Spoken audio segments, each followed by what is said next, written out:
Thank you very much. Last but not least, Uri Segal, data scientist and AI researcher, Vendict. You're currently okay. So please give us more about yourself.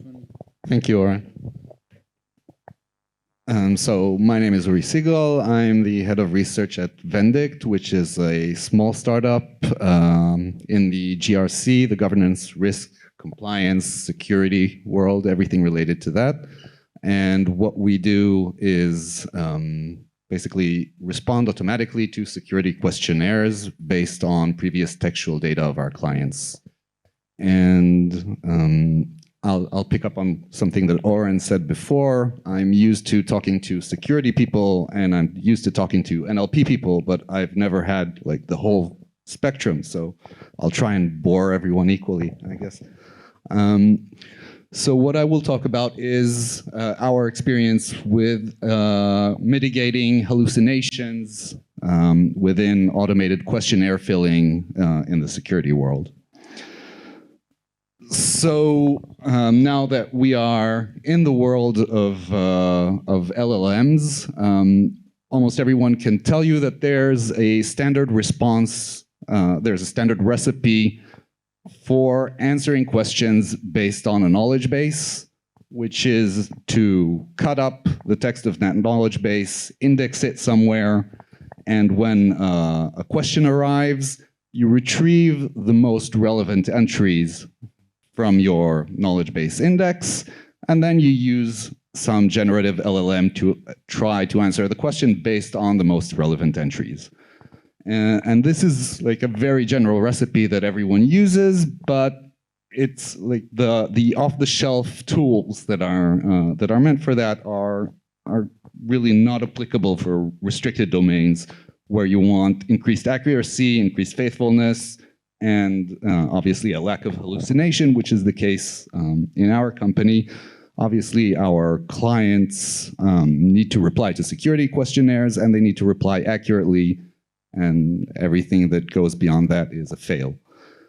So yeah, we have here examples of, these are usually this kind of security questionnaires that we get. These are hundreds of questions that describe everything about the company's policy in the GRC.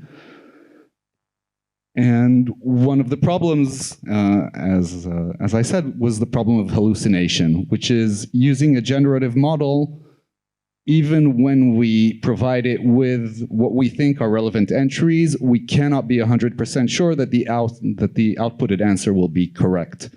And this phenomenon, which also was mentioned earlier, is called hallucination. And there are two types of hallucination, and we want to avoid both of them. Intrinsic hallucination, which is where we say something that directly contradicts the text that we're based on. And extrinsic hallucination, which is a bit more tricky, where we say something that's just made up. It doesn't necessarily contradict what was said, but obviously it's not correct either. And the example we see here is an example from ChatGPT hallucinating the world record for crossing the English Channel entirely on foot. Right? You ask it a question, it will attempt to give you an answer. So the usual ways to mitigate hallucination in natural language generation are unfortunately unsuitable for us being a small company.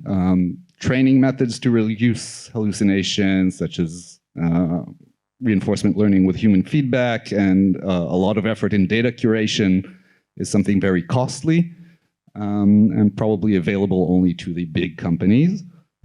And the existing solutions for post-processing at inference time to reduce hallucinations include using natural language understanding models, that is, general models that can detect contradictions, like models that kind of model logical consequence within natural language, and then they can tell you, I found a contradiction here, or maybe this doesn't follow from that. But unfortunately, these models, these off-the-shelf models, are not good for restricted domains either. They don't know enough about the domain world. And the other system that's often used is forcing the generative model to explain itself in the hope that this will provide more accurate output. So we see an example of here. This is an idea from a recent article called Chain of Thought, which basically says, ask the model to explain itself. It will have to output the steps of its reasoning, and therefore the answer will be more accurate. Unfortunately, again, asking the model to leverage explanations is something that, again, is better for the larger companies, because we know that in text generation, the models output one token at a time. They don't generate the whole sentence out of scratch, which means that this is time-consuming and costly. And in our scenario, where we need to reply to hundreds of questions and check our answers quickly, we can't afford that. So our solution was to use an ensemble of simpler classifiers, for which we did use generative models to create the training data. So the way we create training data for hallucinations are one of these three approaches. Either give the model a question to answer, but don't give it any context. It will just make up data for a fictional company and try and answer the question. And then, given an actual company, you can compare the two texts and instruct the classifier to detect the hallucination. Another way is to ask the model to respond for one text, but then provide the classifier with another text. So you ask it to answer for company A, and then you tell the hallucination classifier, company A's response is actually for company B, and it should detect that hallucination. And the third way which we used is simply perturbation of valid answers. For example, take some text, attempt to answer questions on it, but then we will randomly switch entities within the text or make other changes to the text that will give it a hallucinatory nature. So for this, we can use classifiers that are not generative. We can use simpler models, faster models. And what we did was, for each of these approaches of generating training data, we created a separate classifier. And our final classification for hallucinations was, if any of the classifiers respond with enough certainty, then we reject the generated answer and regenerated it.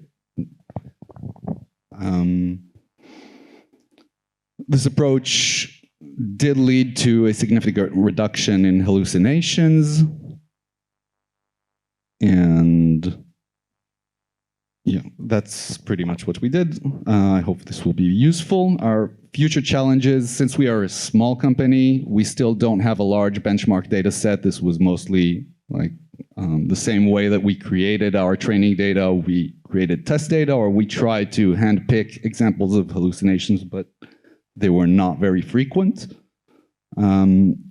If technology improves and we move away from autoregressive models to models that generate text faster, we could consider moving to more efficient explanation-based approaches.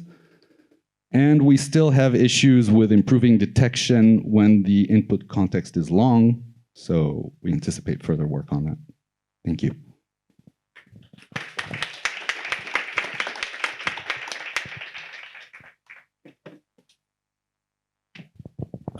I have a surprise question for you. Okay. What about using your approach for tenders? Tenders, מכרזים.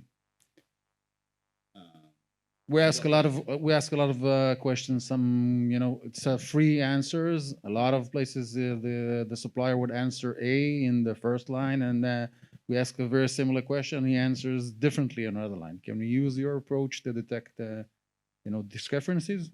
Well, thank you. That's a great question. I'm not sure I would use the exact same approach, but we are working in general on detecting inconsistencies between responses to large questionnaires. So that's definitely something we're working on. Thank you. Oh, yeah, I love that.